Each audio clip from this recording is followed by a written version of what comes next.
Hindi raw biro ang pakikipagsapalaran ng ating mga kababayang nurse sa Germany.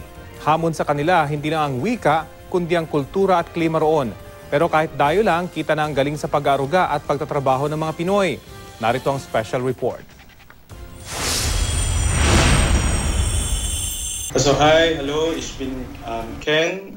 Sie können mich einfach Ken nennen. Ich bin hier seit 1. März in Deutschland angekommen. Eigentlich bin ich ein bisschen neu hier in Deutschland. Also ich heiße Seth, also ich bin 28 Jahre alt. Pinoy na Pinoy pero mahusay sa banyagang wika. Yan ang mga kababayan nating nurse na nakikipagsapalaran sa Germany. Sina Kenji Sauler, Seth Briones at Jamie Carpon Jr., bahagi ng mga naunang batch ng mga nurse sa tulong ng Philippine Overseas Employment Administration.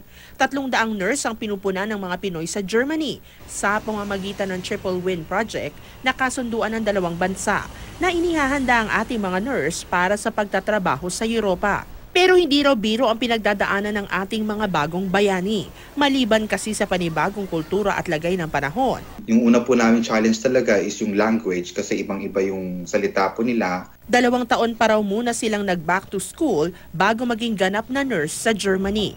1 taon ng pag-aaral ng conversational German sa Pilipinas at 1 pang taon ng training bilang nursing assistant sa Germany. Sa Pilipinas kasi parang yung basic lang po yung inaral namin na language. Pagdating po namin dito, in-apply namin yung basic plus nagkaroon kami ng konti pa pong training sa mga medical terminologies po nila dito. Triple Win ang tawag sa project dahil makikinabang dito ang Germany, ang Pilipinas at ang ating mga nurse. We are already handling our patients with our own responsibility and our decisions. So yun po yung difference, number 1 sa trabaho. Number 2, sa sweldo rin po malaki ang difference. Dagdag pa riyan, ang husay sa pag-aalaga at pagkatuto sa banyagang wika, patunay daw sa galing ng Pinoy. Marami rin po kasi mga ibang foreigner po na nag-apply dito sa Germany as a nurse.